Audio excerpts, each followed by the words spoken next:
Two guys either side of 50 with one dream to achieve middle-aged sporting glory. This is the Missing Links Golf Show.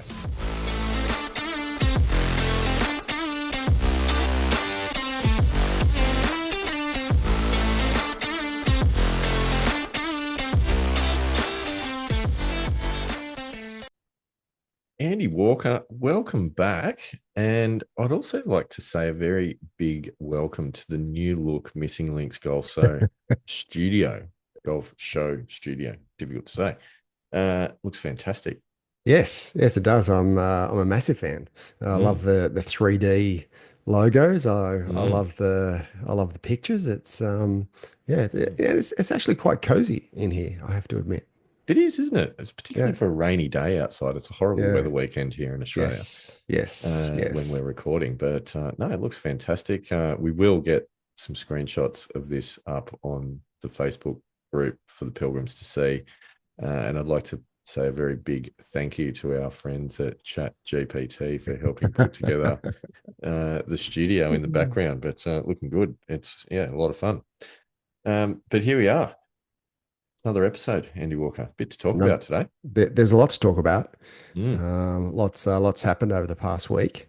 I actually have an injury update as well. So Ooh. that's in the works. So we'll get to that a little bit later on. But Certainly looking forward to hearing all about that. Plenty to talk about with the Macquarie Cup and some what actual went golf. on. Yeah, well, for some. Yeah, and not just talking about golf played by other people, but I do probably want to start with a voice of the pilgrims for you, Andy Walker, off the back of our previous episode, which was, of course, the wrap up of the Masters from Augusta National. Yes. And that is from very, very good friend of the show, Aras from Georgia in the US. Yep. Very close to where it all happened. Yeah. So obviously he's got a lot of expertise to offer in this space. And he directs this at you, Andy Walker, specifically. Right. So it's quite long. So strap yourself in. Okay. And it is in relation to a remark that you made early in the episode, right, when talking about Tiger Woods. And you made the remark that said words to the effect of Tiger pretty much went downhill after 2008. When we're talking about Rory being the talent of this generation. So we're talking the second best golfer of all time, aren't we, Tiger Woods? According to some, I think on every measure, to be perfectly honest, it's difficult to argue.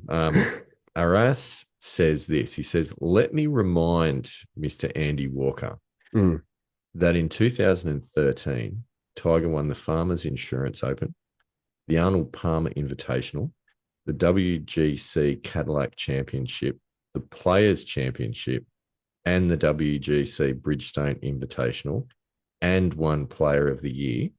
He then had back surgery in 2014, then 2 in 2015. After not so great results, he had anterior lumbar interbody fusion."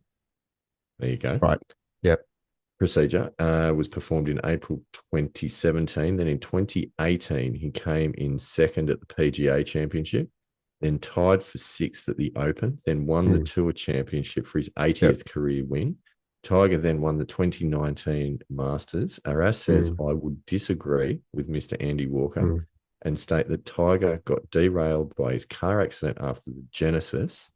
I really do believe that he could have contended for more majors if it wasn't for his car accident." And essentially what Aras is saying, and I find it difficult to disagree, Andy Walker, is that if you take Tiger's post-2008 career on its own, it was Hall of Fame worthy. Yeah, look, I don't disagree with that. But we're talking about between 1997 and 2008, where he won 14 majors, and 2008 to current day, where he's won one. And as we've discussed on the show, like you are judged on your major championships. I mean, as much as, we've talked about Rory, many times about the fact he's going to be judged on his major championships, right? And that's Correct. how history judges people. or Okay. judges golfers. And I don't know. If you know, between 1997 and 2008, you win 14 major championships, and between 2008 and 2025, you win one. I don't know. I don't think that's on the same level. What are your I thoughts? mean, look, it was a really thoughtful, well researched, and well put together response from one of the pilgrims. And I suppose he Mm. provided you with an opportunity to demonstrate some humility and say, thanks for your feedback. Maybe I got that one wrong. But No, if you want to choose to take the opportunity to double down and look. show your pig-headed belligerence to all the pilgrims, then that's absolutely fine. It's just not towards the pilgrims. I mean, I think that's just in general. But and I agree that between 2008 and today, that career under any other measure is Hall of Fame worthy. I don't Mm, disagree with that at all. mm. But my comment that Tiger went downhill after 2008, I don't know. If anyone can pull up some stats and prove me wrong between, Which I feel like Arras has done a pretty good job of. well, I It don't know. I mean, I mean, look, yeah, look, look. I think it's fair to say that his career was an incredible heights prior to 2008. yeah, 100%. I suppose to use the phrase "gone downhill" since then is possibly a bit stiff. You know, but Yeah, that's okay. That's okay. It's all relative. I take your point that it wasn't as good after 2008 as it yeah. was before, and I think that's what you were driving at. Yeah, yeah, It, and I guess in order to phrase it differently, he didn't reach the lofty heights of no, 1997 to 2008 between no. sort of 2009 to present, and you could put it that way as well. But I think that's sort of semantics, don't you think? Yeah, yeah, no, no, no, probably true. And you've never been one to soften a message. Let's be honest. So I do think we've also learned something there that we've uncovered a pretty strong Tiger Woods fan amongst the pilgrimage. So Mm. that's also good to know. Oh, look, and yeah, I'm a fan of Tiger Woods as well. I think what he did, certainly in the early part of his career, and if you look at the year 2000, I mean, the golf that he played in the year 2000, I doubt whether anyone in history would have been able to compete with him at that point. Jack had some great years, but Tiger was just phenomenal during He during was. that period of time. Jack at his best versus Tiger at his best. I don't know. We're never going to know what that result ends up like. And while I do, I grew up with Jack, so obviously, he's. I've always viewed Jack as the greatest golfer of all time. But you're splitting hairs, I think, between the two. I don't think, in my honest view, I don't think you can really choose one or the other because they're different eras. Tiger had the depth of talent across the board, whereas Jack had some incredible talents. Gary Player, Lee Trevino, Tom Watson, Arnold Palmer. He had to compete against those giants of our game at the Mm. time. So it's a different era, and it was, yeah. I think you're splitting hairs if you try and call one or the other. Oh, I agree. I don't think there's any value in comparing too closely across eras. Mm. Because so many things are very different and technology is different, golf course design's different, all those sorts of things have changed. Even publicity and media expectations and the off course pressures are different. Many, many differences. But I think one thing that probably isn't talked that much about, and we're going way off topic here, but that's par for the course on the That's Missing that's Links that's Golf par Show. for the course, isn't it? Yes, that's standard. One thing that is interesting is if you look at them and you go, which of the two, or even include anyone else into this as well, actually changed the game in their era? You know, I, who actually really drove significant change? And I oh, mean, Tiger definitely did. yeah, for sure. Yeah, yeah. Look, I think both did in their own way. I mean, Tiger had a dramatic impact on the game, and certainly the modern game. Tiger drove a lot of the changes that have been made in the way that the modern game is played. But I think if you could say Arnold Palmer brought golf to the masses, I think Jack sort of consolidated that and just took that to a new level. So again, it's really hard to say who had a greater impact on Mm, the game of golf because A, I think it was a different impact, and B, it was a different time. mm. Very good. Uh, Agree with all of that, and I think that's probably a good place to wrap that discussion up. But thank you, Aris, for your feedback. Yes, thank It's you, Aris. as you can see, it's been duly taken on board by Andy Yeah. Walker, and he's very very sorry to have got that so horribly wrong. Yes. Um, but let's move on to today's topic, Andy Walker. This episode, wow, the Macquarie Cup for 2025. Yes, and as much as it was very disappointing that I didn't play, um, I had a really good weekend. I'm really glad that I made the trip out. I think you made the comment at some stage. I don't know if it was during the podcast or whether it was during one of our other chats that asked when was the last time I drove 5 hours to caddy, Yeah, and I think that was never.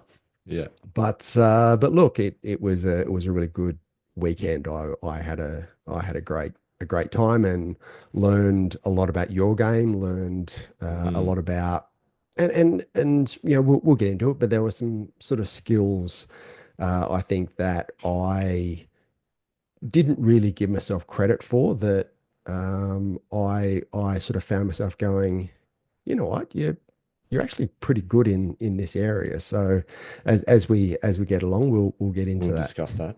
Yeah, Mm, I think I know exactly what you're talking about, and I would yeah. completely agree. And yeah, I think for background, Pilgrims, as you know, anyone that's been an ongoing listener of the show will know Andy Walker's battle with injury um, It's prevented not him just from a playing. battle. It's battles. Yeah, well, that's true. It's now plural. But this particular one prevented him from playing. But Mm, rather than just throw in the towel, the Walker family came out to the Golden West, and we had a great weekend. It's always good to catch up. Families yeah. always enjoy each other's company, and we took on the tournament as a team. With me as the player, Andy Walker as the caddy. And Mm, I've got to say, before we get into the details of it, that was I think, a really cool experience to do that. yep. It's so different. There's no more intimate relationship in the game of golf than the player caddy relationship. Mm, mm, Certainly over 2 days of stroke play, there's a whole lot that goes on. yep.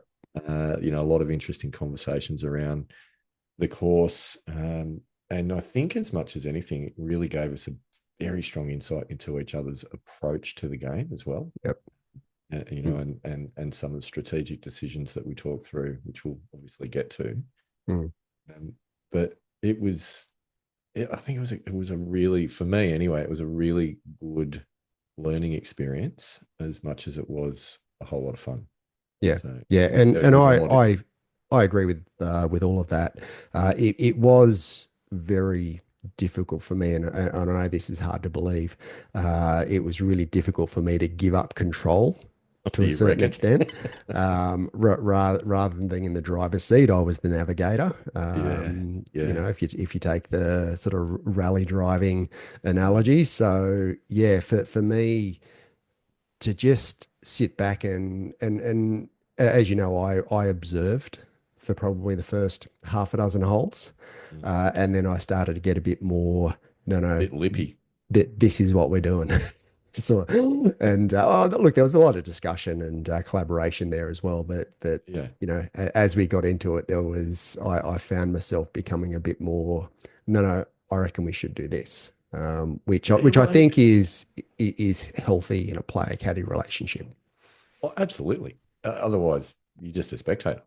Yeah, But at the same exactly. time, with these sorts of things, we've never done this before, and it is, it's difficult to find the rhythm and find your feet. Where should you push? Where should you not? What becomes helpful? What becomes off-putting?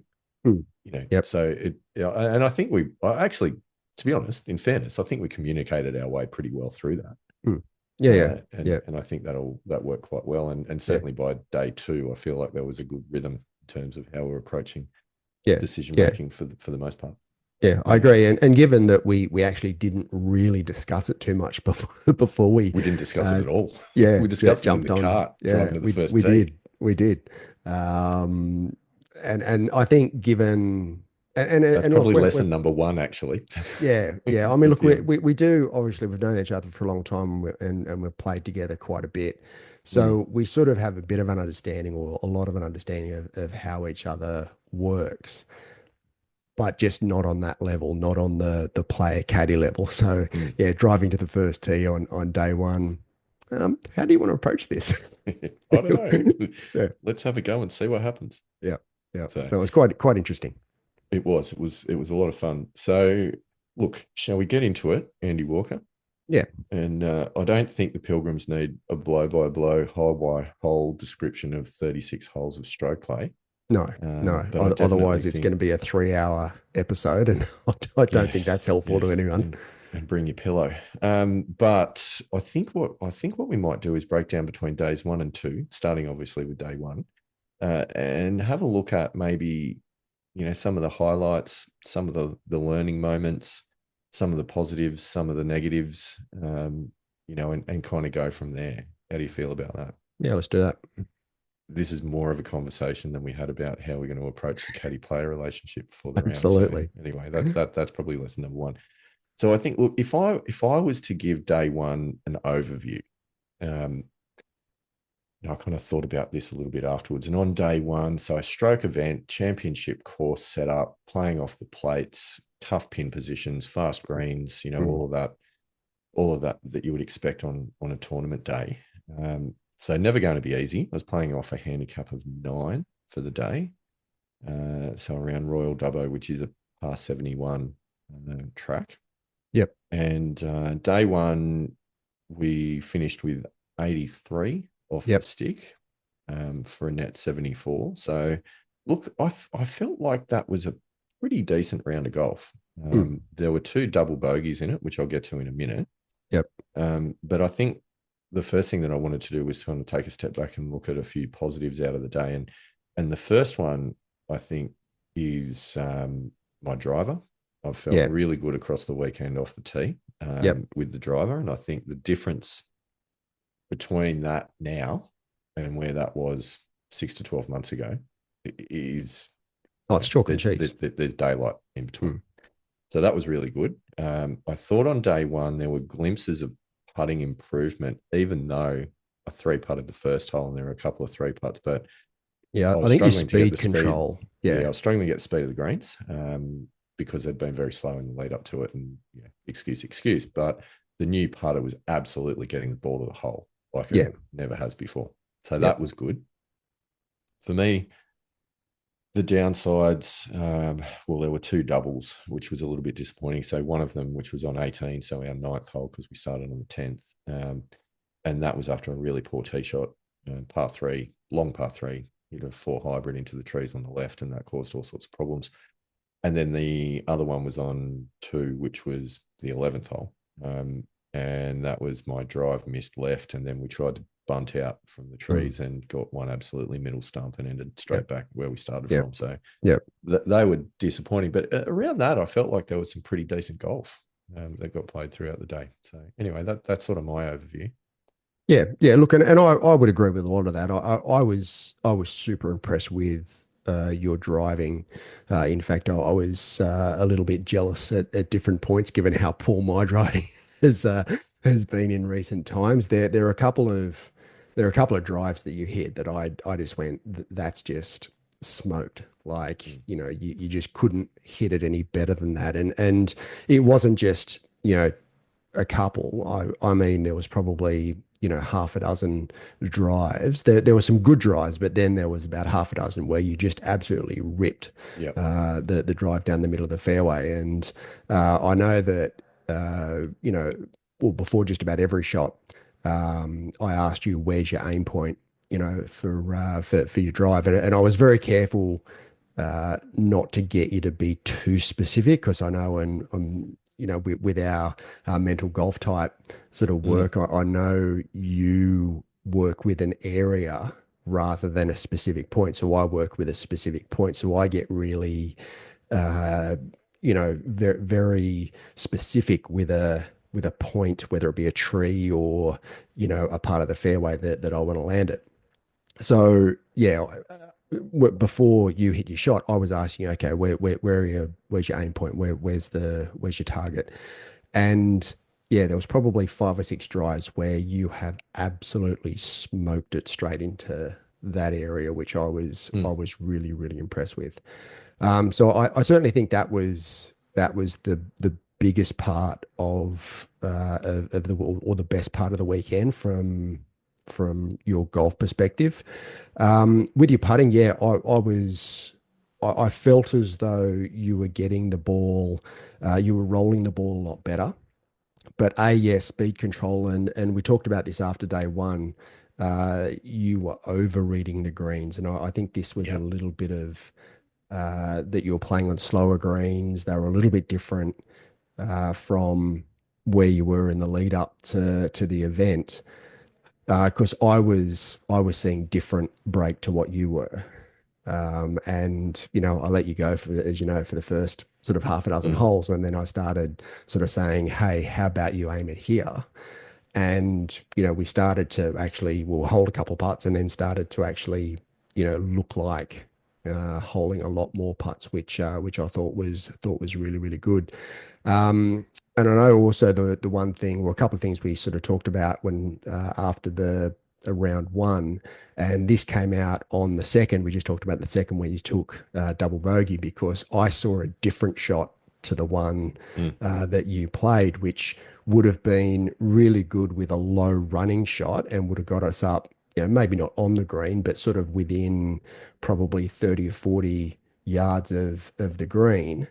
And you didn't see that shot. You felt as though you couldn't that wasn't a shot that was in your bag. So you've sort of just pitched out sideways and then sort of made double from there. So and we had that discussion, I know, after the round, Yeah. and I think that you would yeah, it will be a massive advantage, especially around country golf courses, which we're now playing a few, of getting that really low ball flight where it gets 6, 10 feet off the ground and just is sort of like a bit of a bullet and sort of runs a long way. So yeah, look, I think from my perspective, your round one was a good round. It was a good start. A little bit of a wobble there in the middle, but it was a really good start and a really good finish, which I think were two positives that we took out of it. Mm. Interesting point that you make about the overreading of putts Mm, on the course, because obviously, I mean, it's true. It was happening. But what was also interesting was I spoke to a number of the other players after the round, yep, and almost to a man and a woman, because the ladies' Rose Bowl was also being played at the same yep, time. yep, Um, Almost all of them talked about the same thing, that they were overreading putts. yep, So clearly there was, and the greens have recently been renovated insofar as they've been punched and top dressed, and had come back and were rock hard. And I think they're obviously rolling a little bit different to what a lot of the membership are used to. yes, Um, so, and Dubbo's a bit of a tricky course. I think, there's a couple that I've played that are like this where it doesn't look like there's a lot in it and then they break mm, hard. yep, So, I mean, the truth of the matter though is that obviously we were missing on the high side for a lot of a lot of the putts early in the round, and that was a little bit costly. So you were right to pull that up. There's no doubt about it. mm, yeah. And look, having I haven't played double a lot, um, so the Macquarie Cup last year was the last time I played at Dubbo. So I remember what the greens were like then, and they were pretty similar to what they were over Mm. this weekend. So whether it's because I also, when I commented this a couple of times, I couldn't see a lot of grain in the greens. There was a little bit. So whether when the greens are longer, there's the grain comes through a little bit more, so there is Oh, that could be the case. Absolutely. more break to the putts. But certainly for me, the greens were great. I thought the greens were the highlight of the golf course. They were in superb condition. But for me, I looked at the greens and they looked like they're hard, they looked like they were fast, and they looked like they were true. Mm. And when you get that combination, they're not really going to break that much. It's really just subtleties, and especially when you take the grain out, which, as I said, I couldn't see a lot in there. You're not going to get as much break as what you otherwise would have. Yeah, I think that's probably true, and that's probably what was going on. In fairness, but there was a couple of putts there that surprised me that didn't take the break that I would ordinarily have expected to have seen. Mm, But that's one of those things when you're playing in events, and certainly multi-day events, is actually seeing that, observing that, making the required changes so that you can adjust on the fly, and mm. not just keep making the same mistake for 36 holes. So, Yep. which in fairness, without a caddy, I probably would have done. Lucky had a caddy then. It was. So that was sort of the summary on day one. There is one hole though that I do want to talk about in a little bit more Yep. detail, because I think Yep. that this explains the player caddy relationship probably better than any other hole possibly could have for the entire weekend. Yep. And it was fantastic. It was the seventh hole, which was, what does that make it? That's the 16th that we played on the day, Yes. because Yep. we played the back nine first. So the seventh is a nice straight par five, um, pretty much uphill most of the way. Mm. Yep. So it's one of those holes. The bigger hitters can get there in two. Um, for me, I might get to the front edge in two if I absolutely smoke a drive and then hit a good fairway wood, but that's my best opportunity. But definitely off the back plates, that was always going to be a tough ask, with my artillery in the bag. So anyway, hit a drive, hit it pretty well, but it's one of those. It's interesting. We noticed, I think, and we talked about this on day two, that the tee box actually lines you up at the left-hand tree line. Yes, it does. Yep. So it's a little bit offset to the direction of the hole. And I think that's fooled me a few times, because I hit a drive that really wasn't a bad drive, but it was just aimed at the left tree line, and it pretty much went exactly where I was lined up at. I'm sure, Yep. if you looked at where my feet were pointing. Mm. But then that meant that we were in the left rough. We were blocked out by a nice big eucalypt. So our line was pretty much to the right tree line. And this was the point where we were having a conversation about what's the shot that's on offer. And I think you and I both saw very different shots Very at this different. point. Yes. So I might let you explain what you saw at this point. Well, yeah, because I saw a obviously the tree was directly in between where we were and where our ideal target was. I saw some, and what I would have done, and this is being a right-handed golfer and you being left-handed, what I would have done, I would have hit one of those low punch, sort of like a turnover stinger Mm, type shots that would have hooked a fair bit, would have run a long way, and yeah, that's sort of in my armory. But it would have kept it under the tree line. There was a little bit of a rise, probably what, 50 there is a meters, 60 mound, meters in front of us. probably not even But that. Probably talking about more like 30 meters in front, to be honest, yeah, from where we yeah, were. Yeah, but that wasn't really in play. So even with a low sort of running stinging shot, we could have you still got over uh, it. could have still got over it. So that's the shot I saw. So I was sort of, as soon as I sort of got to the ball, I was thinking, okay, we need to keep this low under the branches, and being a left-hander, maybe sort of slice it, fade a little bit to get it sort of back into play. So we've at least got a shot into the green, a clear shot into the green. Mm. It's not the shot I saw. No, it is not.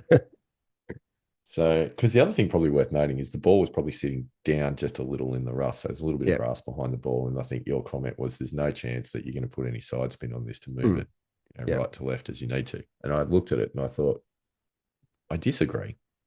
Yeah. I think at this point I can pull a 6 iron out of the bag, aim it at the right trees, and cut it, probably 20 to 30 meters back to the fairway on Yeah. the start line that it needed to have. Yeah, and I just didn't see that much spin on it. Like I don't know how you could like I certainly wouldn't have been able to put that much spin on it. Mm. So you're forgetting my cricketing days, though, Andy Walker, where I'd be able Yes. to play the square drive, starting forward of point and get it down somewhere near third man.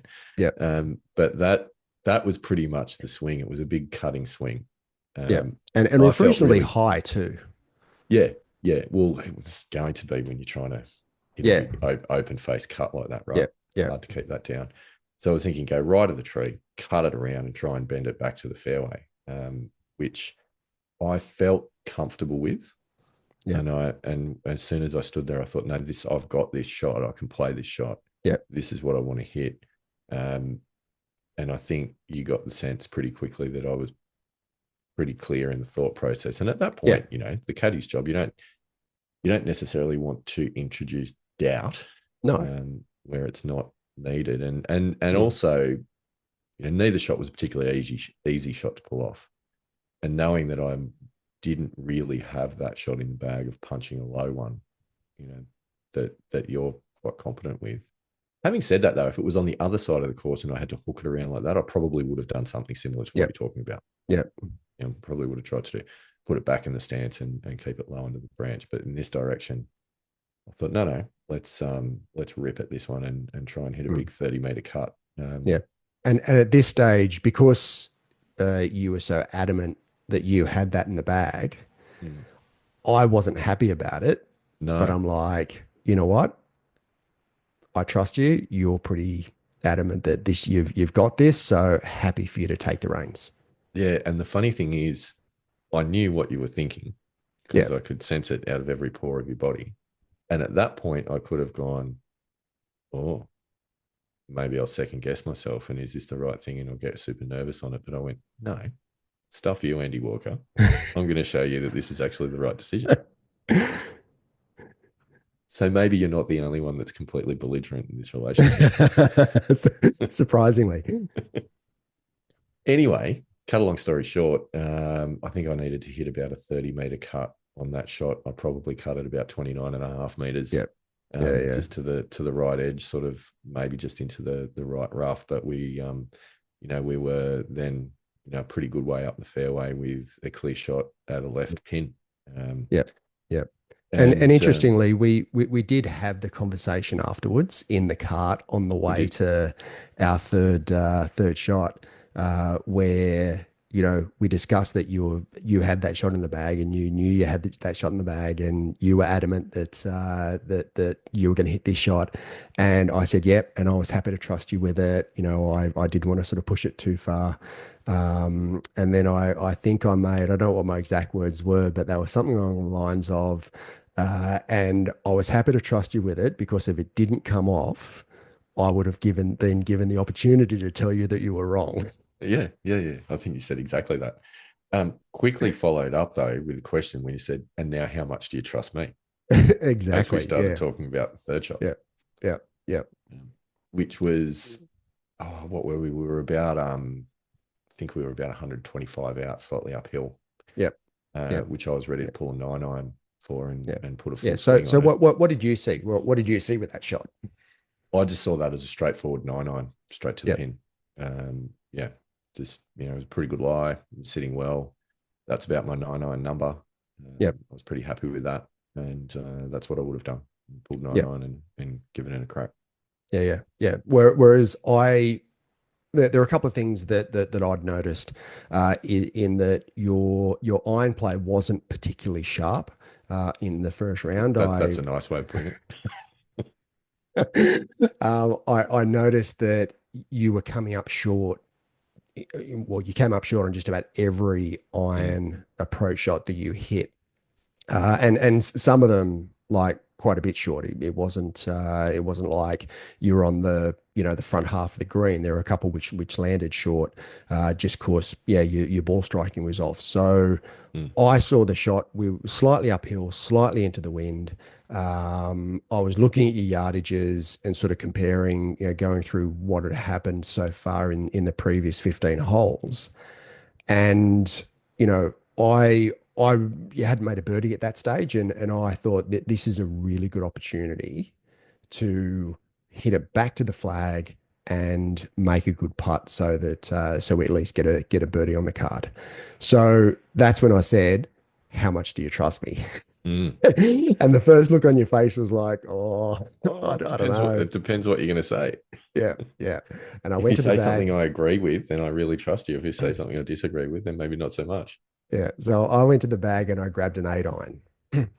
And interestingly, you'd pull the exact swing that I asked you to make. You had done on the previous hole Mm. on the sixth, which you'd had a wedge shot. You just hit this nice little easy wedge, and I just said that swing that you made on the previous hole. Think that through, think about that, have that in your mind, and just swing like that with this 8 iron. Mm. Which we did. We did. And what happened? We stuck it on the green pretty much pin high, maybe about a meter or so past the pin. And it would have been, I don't know, 12, 13 foot from the hole, something like Yeah. that. Yeah. It was actually what I would class as your best swing, like an approach swing It was. of the day. You made a really, really good swing and you did exactly what I asked you to do. Mm. Which then you turned around and said, "Well, I actually I, do trust I trust you trust you now." more now. Yeah. Yeah. Yeah. Yeah. Which was quite amusing. The other thing that was kind of floating through my mind as well is that that green is a very heavily sloping back to front green. Mm. So being short of the pin is obviously an easier putt than being past the pin. Yeah.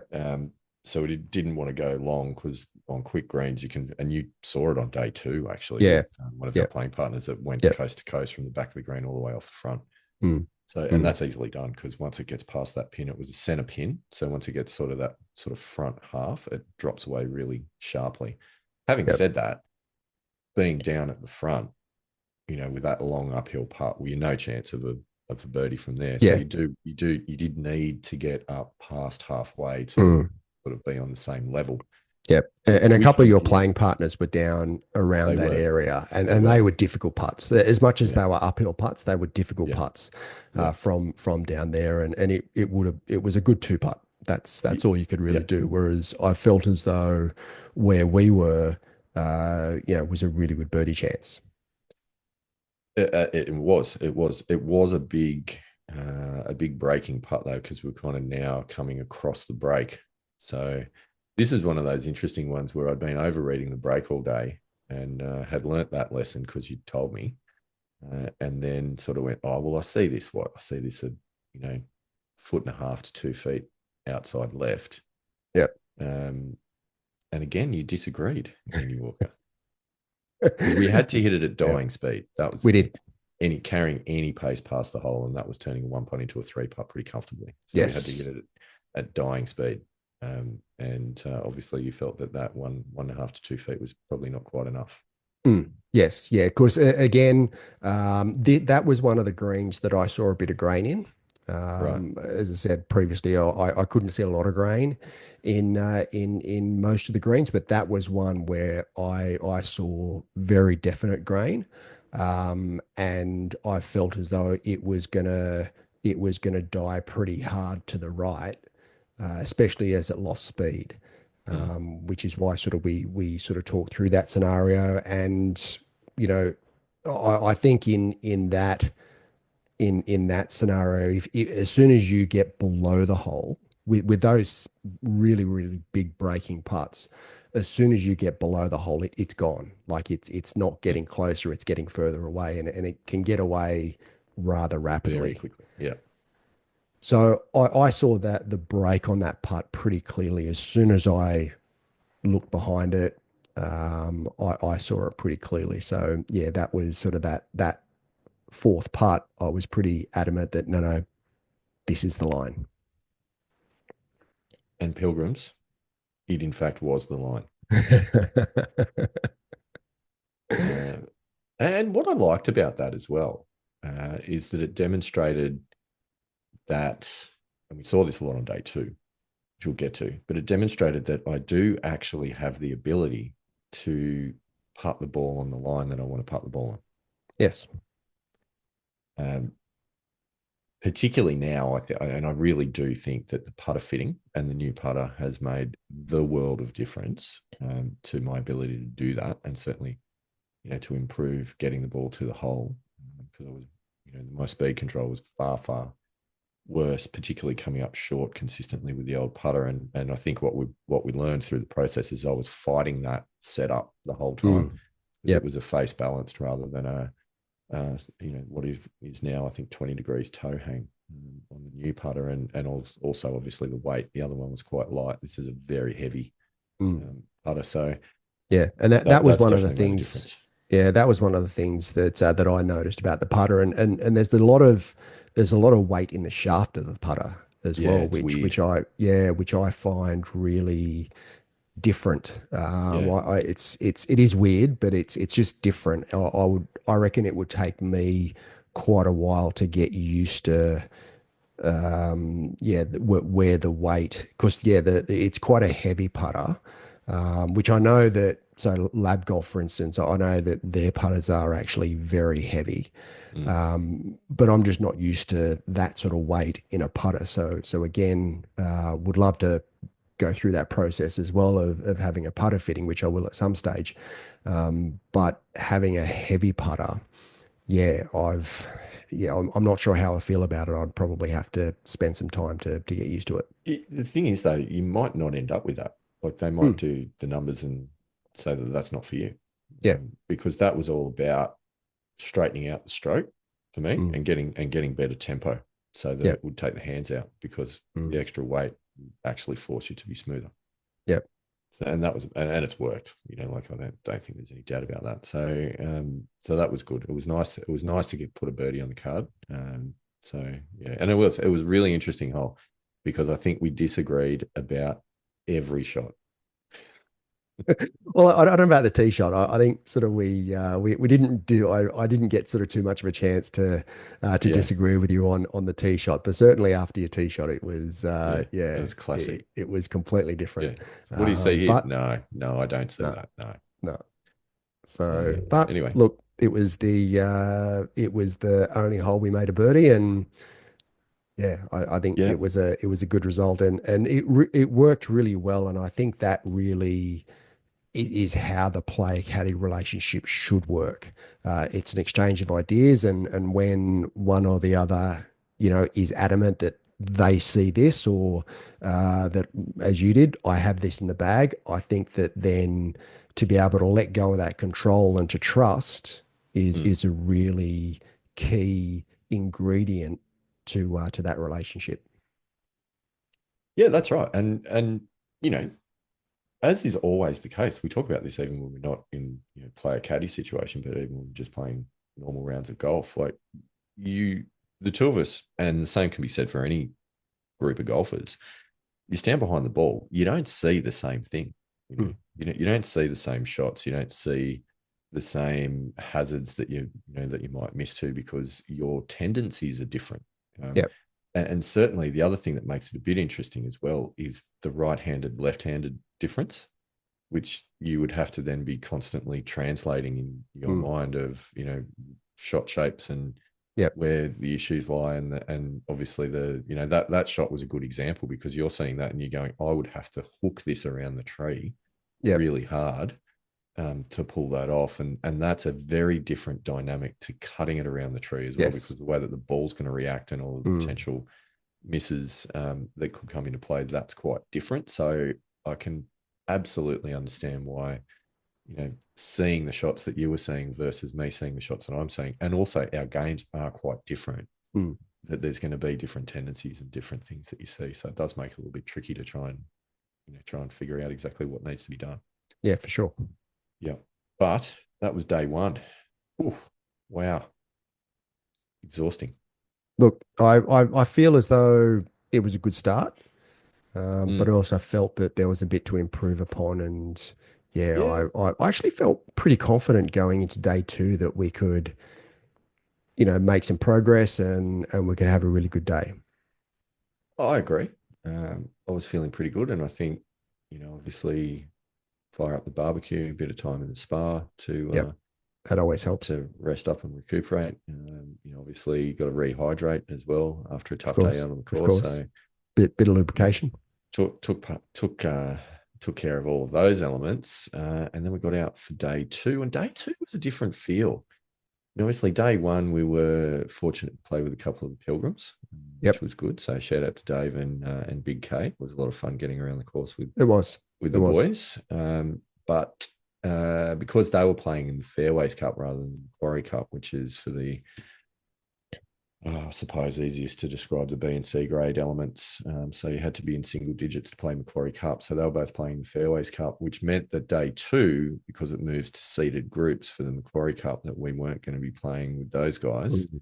And it was in the lap of the gods with who we ended up getting paired up with. So Yep, yep, yep. we had we had another one of the local members, Nathan, who we played with, who, gee, doesn't he hit a ball? Yeah, yeah, and Oh, again, talk about hitting a long way. Yeah, I mean, good when there grief. were a couple of drives where he just absolutely like smoked it down the middle of the fairway, and you just went, "Wow, that is a long way." A long way. I mean, far out. He's probably what, 6'3" or six foot Yeah, four. yeah, and Um, if you think about certainly in Australia an AFL footballer, yeah, yep, spot on. he would have made a great AFL. Yep, Very tall, quite lean, fairly powerful. Some very long limbs, yep. and could get some serious centrifugal force going Nice, in the golf swing. nice. Would you say he'd probably be a ruckman, Andy Walker, with your knowledge of AFL? A What is what? it? A ruckman? Oh, a It's a position. ruckman. Sorry, Yeah, I, a ruckman. a ruckman. Yeah, he would have been a great ruckman. Yeah, Yeah, for sure. full forward. Would you played in the forward pocket? Well, because he would have been great in like, and you can just sort of see, as a team's pushing forward and sort of kicks it to the full forward and just sort of jumping on the back of the opposition player and taking a phenomenal mark. You could like you just see You could, you could. I could see it yeah, happening. Absolutely.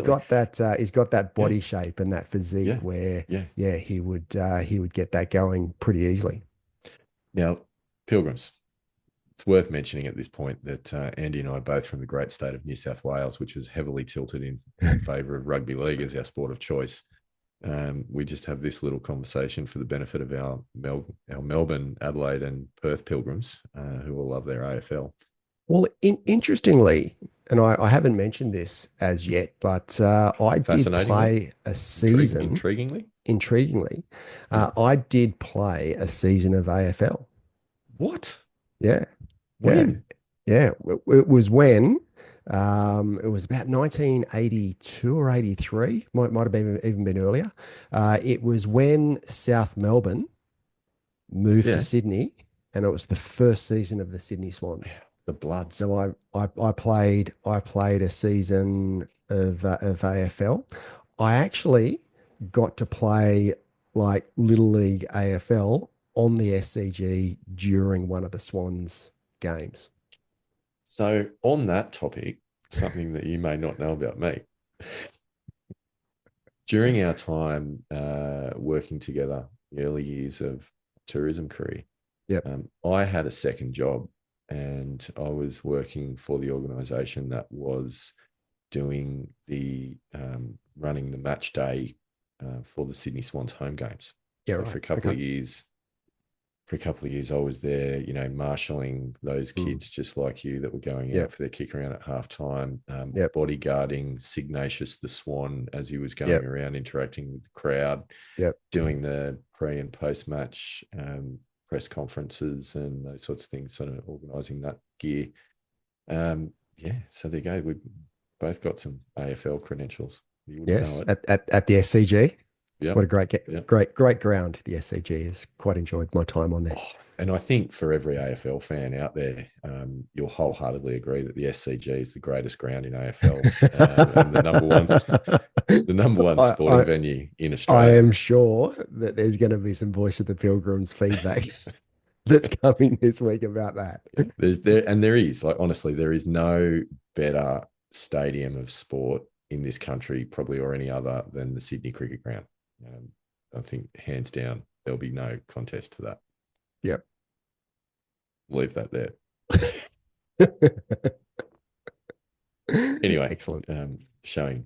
I mean, look, potentially with the exception of Victoria Park #1 in Dubbo. It's a conversation for another day.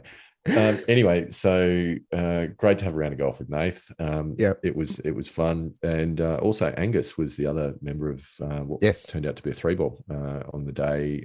Angus is the son of a local member, but plays his golf out of Sydney, Avondale, I think he said. Yes. Yes, he did. Yeah, again, young guy, athletic swing, a lot more flexibility in the lower spine than what I possess at these days. But yeah, hits a long ball, but did certainly struggle off the tee for the first, probably half a dozen holes until he straightened Yeah, things out. yeah, but look, given played quite credit where well. credit's due, he did pull it together and didn't sort of chuck every. And we talked about ejecting out of Mm, the pilot mm, seat. Well, he didn't do that, and mm. actually sort of finished.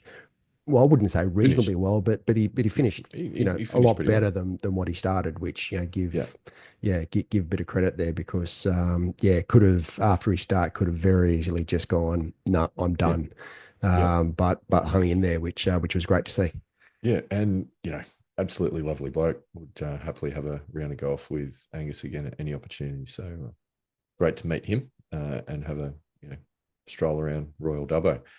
But day two, yeah, look, day two, pretty simple, I think, pretty simple summary from mine. For me, the story of day two and the massive positive that I take out of it was putting. Yes. Um, you know, that I think I had something like 26 putts, something Yep. ridiculous like that Mm. for the round, which then, obviously leads in because the reality was that I scored an 84 on Yep. day two. It was one shot worse than day one, albeit my putting was substantially better. Mm. I actually felt like for a lot of the day, my ball striking was actually a little bit better on day Mm. two than it was on day one. Yep. But some of the results maybe weren't. So I still felt like I was hitting driver well, but I was missing a few here and there. And two that I missed were hard up against trees, Yep. and were chip out backwards Mm. kind of situation. So that was disappointing. Yep. The big area of concern was short game. That reared its head on a number of occasions, and that just, quite frankly, at the moment is not good enough. Yeah. Yeah. And And then, and that was another thing that I know we spoke about that mm, after day one because I picked up a few things in day one and we sort of jumped out into the backyard at your place in Dubbo, and yeah, gave you a little bit of a sort of putting lesson, but using the Tour Tempo app. And as we've discussed previously, certainly when it comes to short game tempo, the Tour Tempo app has been brilliant for, yeah, certainly, the crispness of the strike and just getting that. And you'll see it sort of when really good proponents of the short game, they'll just nip it, and it's almost got that, that little sort of flies low and with the yeah, spin, yeah, yeah, sort of then flies up and one bounce and jag and stops next to the flag.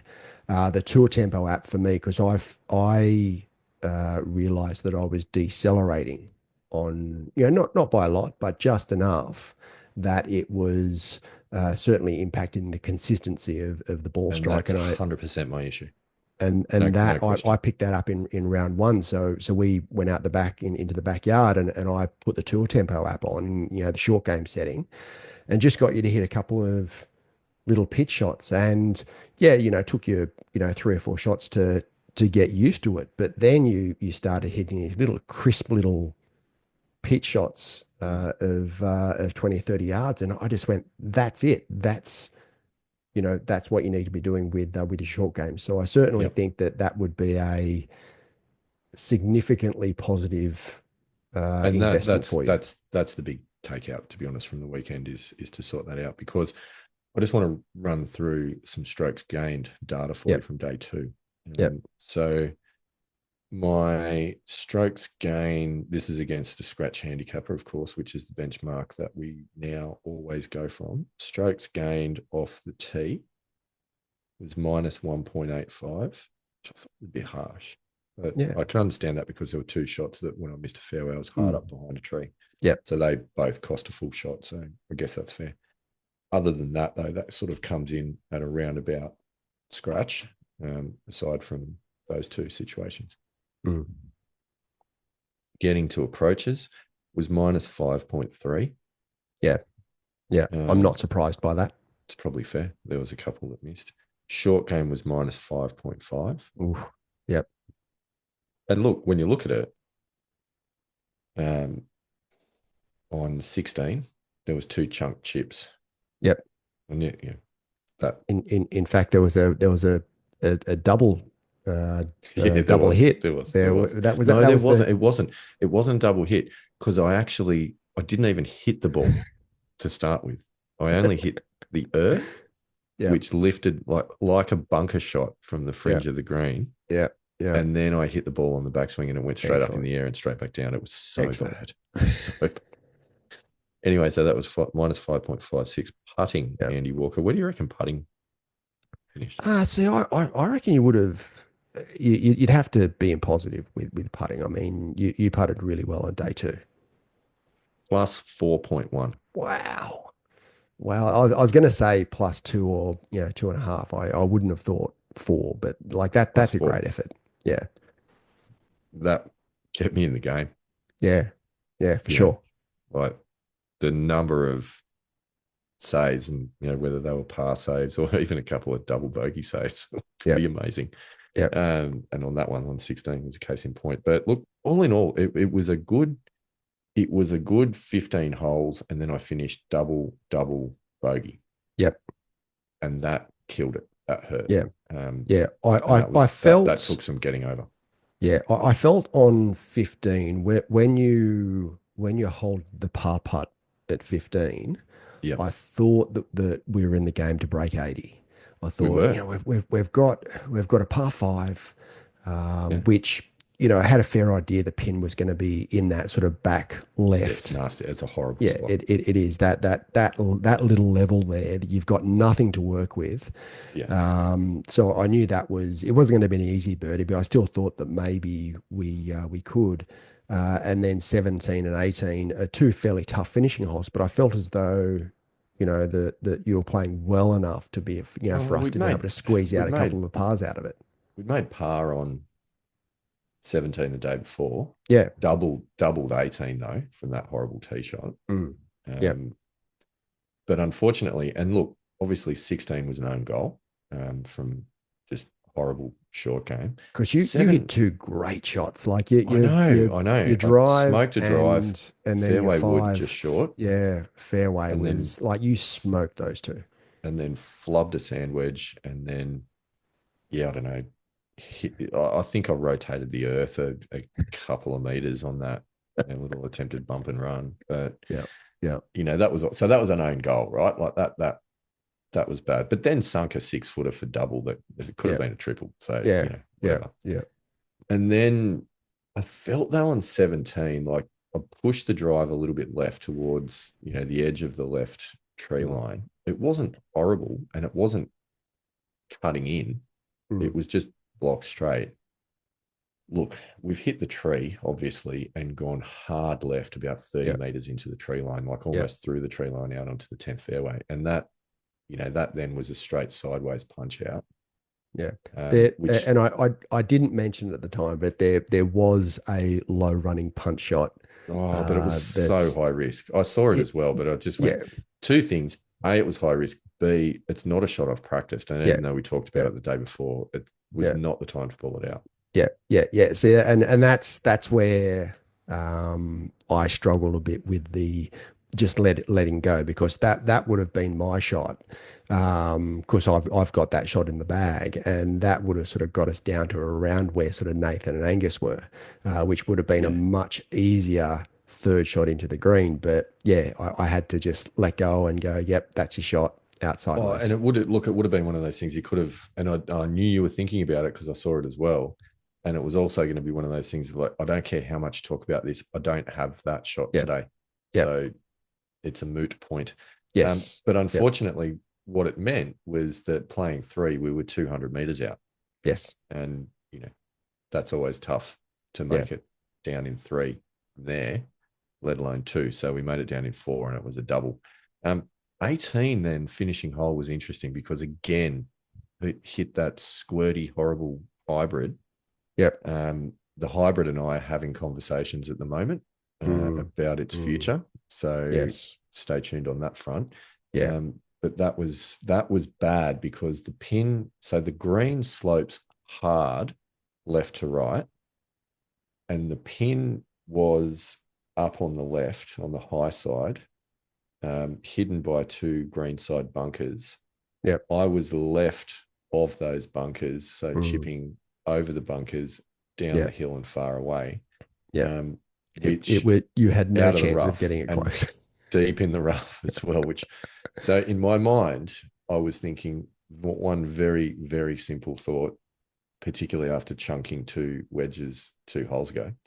And that thought was, the only terrible shot you can play here is to leave it short. Yep. And have to play another downhill chip, Yep. particularly out of the sand. Mm. So get it on the green. Yep. Or at least land it on the green and let it roll out. And even if it rolls through, it's not the end of the world. And that's exactly what we did. So I think I pitched it about 10 meters past the hole. Yep. Which is fine. And it just rolled through. Yeah. And then putted from the, just maybe a meter or 2 off the green onto the green. I think what were we left with, about maybe a 10-footer for bogey or something like that. Yeah. Bit of a knee knocker to close out the round, but fortunately made the putt and finished with bogey. So it could have been double to finish. Yeah, and that would have been. I mean, yeah, it was disappointing to finish, double bogey, but to finish double, that would have just, I think it would have left a bit of a sour taste in the mouth, because I feel as though you played better than 84. So do I. And I think that's the positive to take out of day 2, is that, we're in the game for a very long time, and just about for the whole round prior to the 16th hole, breaking 80 was in the game. We were well and truly in the game for breaking 80, and I was pretty confident that we were going to do that. Yeah, and I felt that would have been a great outcome for the weekend to have been able to do that. So I feel as though there's a lot to work with, and especially given that you haven't played a lot this year. I mean, neither of us have really played a lot this year. So given, where we are from a practice perspective, or lack of practice perspective, I feel as though where your game is, it's almost there. Like it's not your, I don't think you've got to do a lot of work to be able to, just take it to that next level. Yeah, there are some things you need to work on, as we all do, and I think we've identified some of those things, but it's not a lot. It's not that much at all. No, I feel like, and it was funny because we reflected on this after the round. So I went 83, 84 for a 167 total for the tournament over 2 days. And compared to last year, which was 85, 81 for a 166 total, so it's one shot worse. Yeah. You played better than last year, though. I know. And that's the thing, right? Like I feel like the golf I'm playing now versus what I was playing then is so much better. Yep. Yeah. But the scores just aren't yet reflecting that completely. Yeah.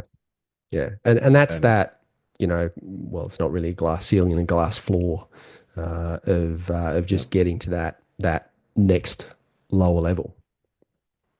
Yeah. So it feels close.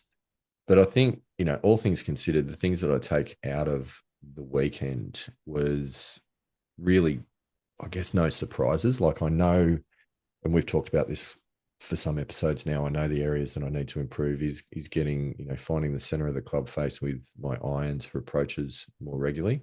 Yep. And improving short game because that's, that's a bit yippy at the moment. But I think the real positives that came out of the weekend, from my point of view, was the driver swing in tournament conditions under pressure held up. Um, that's that's really good. I suppose reinforcement of what I've been feeling with the improvement in that area. And the other one's putting. Like the improvement in putting is just that's remarkable. That I can't Yep. tell you how happy I am about that. That's that's the thing that turned a high 80s score into a low 80s score. Mm. Certainly on day two. Yep. So there's some really good positives, and there's a bit of a path forward. Like I absolutely will be focusing on the Tour Tempo app for short game, Yep. and spending some time on that, Yeah, and hopefully that those will low running make shots some as well, improvements. and I showed you Yeah, a that couple of as well. those Yeah. in the high performance center. After day one, we went out there and just hit a couple of. Well, I showed you the technique, and Mm. you actually, those couple of shots that you hit towards the end were really good, and I think if you, and there's something that you can just work on, in the high performance center. You don't actually Yeah. need to get on the golf course to practice those. You can just get in there and practice the technique, and then when you're playing a practice round, you can just throw a couple into the trees and see how you go with it. And I think you'll be surprised that they're not that hard to play, but they're Yeah. such a beneficial shot because it just opens up getting the ball further down the fairway to within, either around the green or certainly a lot closer to the green than just pitching out sideways. And on a country golf course, you need that shot. So you'll be happy to know, Andy Walker, that a couple of days after the Macquarie Cup, because I had the week off work to hang out with the kids during the school holidays, I took young Mr. Hinks out in the golf cart for 9 holes just to try Yep. and get him hitting some balls around Yep. the Nice. course, Nice. which was awesome. He actually was doing really well. So that was a really cool dad son moment. But there was one hole that we played which is actually on the third nine that you haven't played, but I hit a good drive, slight dog leg to the right. I hit a good drive, but up the right side, and I slightly blocked out to the green by an overhanging, Mm, a couple of mm. overhanging branches. Now, Yep. ordinarily, I was about an 8 iron distance, and ordinarily, I probably would have, tried to hit a high draw, come around those trees towards the green. But I went, oh, this is an opportunity to try one of Andy Walker's low shots. So I took the Yep. 7 iron, put it back in the stance, did everything that we talked about, and I hit it under the branches and a nice little tight draw to the front of the green. I'm like, Nice. well, Nice. that's cool.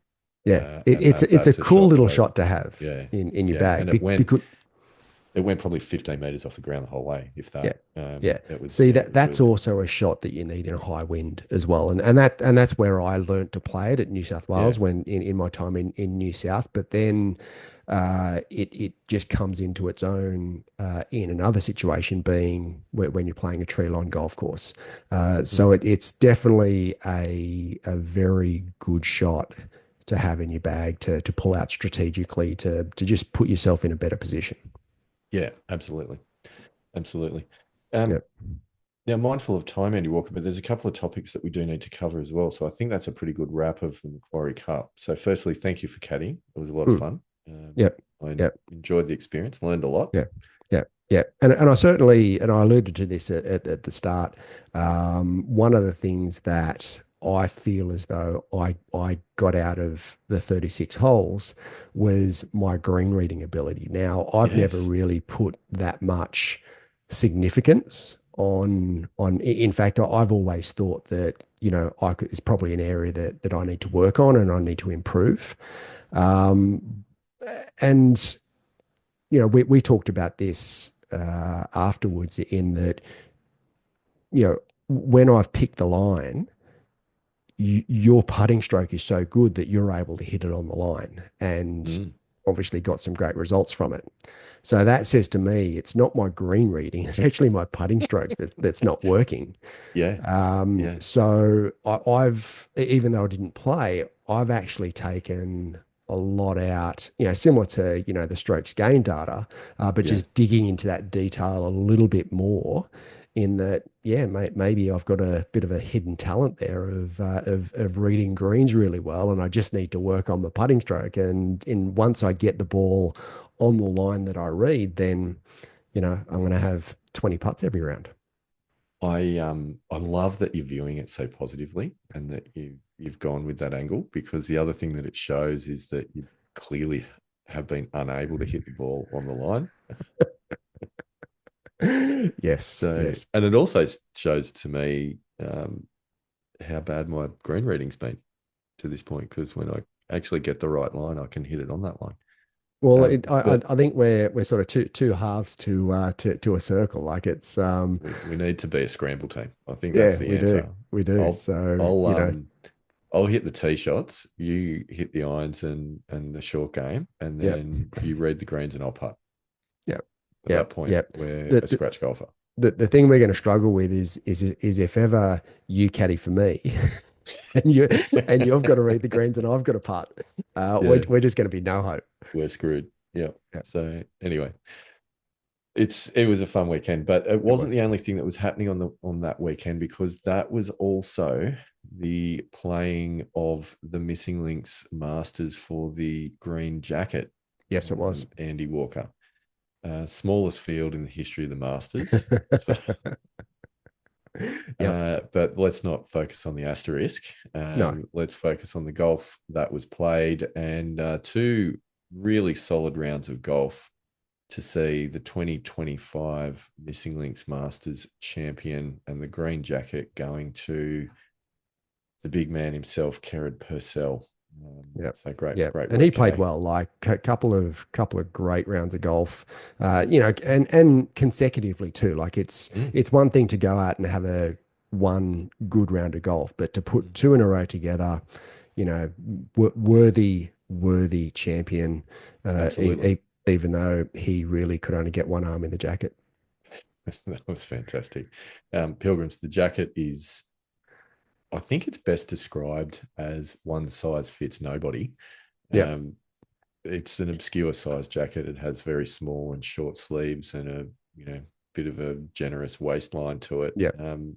But yeah, let's just say Big K's frame was not getting anywhere near fitting into Mm, that jacket. yeah. But it was I, fun to I watch him try.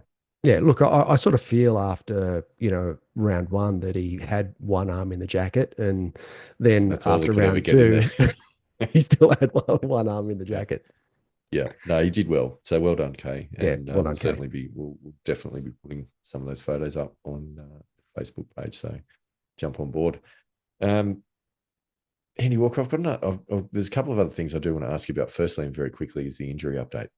Yeah. Oh, yeah. Injury So update. So yeah, where are I we had at? scans during the week.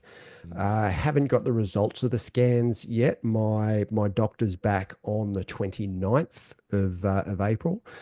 So we're actually quite late in recording. So it's the 27th on the day of recording, and we're releasing this, I believe, tomorrow. So mm, yeah, I get the results from my doctor on the 29th, which is Tuesday. So hopefully, the lady who did so I had both an ultrasound and an X-ray. The lady who did the ultrasound said that she couldn't see anything in the ultrasound, and actually went out of the room to refer to a doctor to have a conversation to come back to see if there's anything different that she could potentially do to see anything unusual okay. or abnormal. So that says to me it's not sort of ligament, it's not sort of soft tissue damage. The X-ray, I don't know. I mean, I've got the X-rays in the imaging portal that I've got access to, but yeah, the report I don't have access to yet until the doctor sends it to me. So I'm not sure what the results of the X-ray were, but Mm, certainly it feels much better. Um, and I did go out into the high performance center yesterday and made a couple of swings and hit probably three or four shots into the net, and it still I could still feel it, but there's certainly I wouldn't describe it as pain. It wasn't pain. It wasn't really even uncomfortable, but I felt as though if I pushed it too much, I probably would have risked re-injuring mm, the wrist.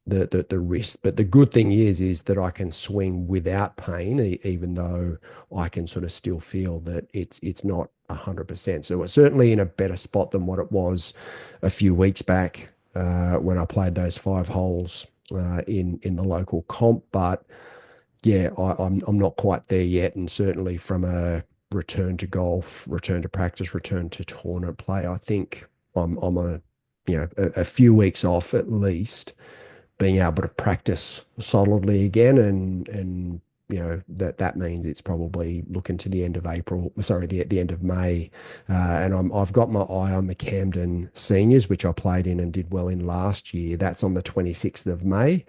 I'm not sure. I'm not sure about that. I would have loved to play in it. We did talk about this playing in the Dundry League Seniors this week. That's this Thursday and Friday, and that's a definite no. Mm. But I'm hoping, and I again see how we go. But I'm hoping maybe the Camden Seniors. But yeah, I certainly think that's a 50-50 proposition at best at this point in time.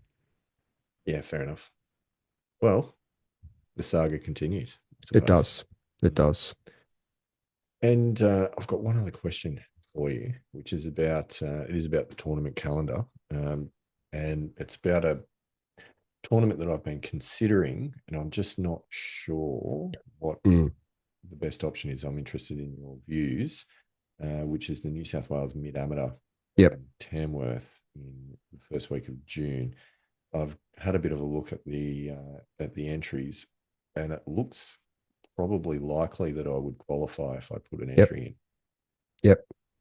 My question though is it worth it with where I'm at, given that it would mean a couple of days of leave from work and obviously accommodation costs up in Tamworth? Don't have to answer now. It's one for consideration. Oh, look, I'm happy to answer now, and if I was in your position, absolutely, 100%. There's not many opportunities throughout the year that you're going to get to play in a New South Wales sanctioned championship event. And I think if you've got the opportunity to do it, give it a crack. I mean, I did think about, given I'm not playing didn't play in the Macquarie Cup, and not playing in the Dundry League Seniors, I have thought about it. But again, I'm not sure when entries close, but yeah, I think me putting in an entry form would probably just be a bit too much of a risk, and I don't want to at this point in time. But yeah, I did give it some serious thought during the week when my wrist started to feel better, and I started to go, you know what, maybe I might be okay. Mm, But if again, if I had the opportunity, if it was me, yeah, I'd be giving it a crack for sure. okay. Stay tuned, pilgrims. Decisions will be made in coming days. Okay. It's look, yeah, it's attractive for all of those reasons. It's a 3-day event as well, which Mm. Yep. 3 days of stroke play on unfamiliar courses. Yep. Easy. Championship setups. Yeah. Yep. Yep. Yep. It Uh, will be great experience for you. I kind of Uh, feel like that's true. Yeah. yeah. Yeah. Yeah. So, if you think about the great experience that we both had at the New South Wales Country Championships last year, Mm, it will be like that 100%. It will be like mm. that because you can't take you can't replicate a state championship, a state sanctioned championship. That's a mouthful. Mm. In any other event, and even the Macquarie Cup, even something like the Dundry League Seniors, you that they're not New South Wales Oh, it's state different. It's sanctioned events. a totally It's different it's level it's and very, a very different different. feeling. So it's just on another level, and the more experience that you get at that level, regardless on where you're at, even if your game might not be where you want it to be, the fact is you've gone and played in it, you've experienced it, you're going to get a bit more of a feel of what those events are about. So yeah, if you can get the time off, if it's something that you can do and still allow you to play in some of the events we're talking about later on in the year, then yeah, I'd be all over it. Stay tuned, pilgrims. You give me a lot to think about there, Andy Walker. Mm. Yep. A lot to think about. Well, it is at an hour and 20, bit of a Mm, marathon, but it's it been a good is. discussion. Oh, it's been a There's a great lot to get discussion. through, a lot to get through. And yeah, Pilgrims, it's certainly, certainly was a big weekend. It was a lot of fun. And we look forward to more tournaments, hopefully, on the horizon. But Andy Walker, anything that we've missed? Anything else that you want to cover off before we wrap up this episode? I think there's only one thing left to do. Which is? Rock out, Pilgrims.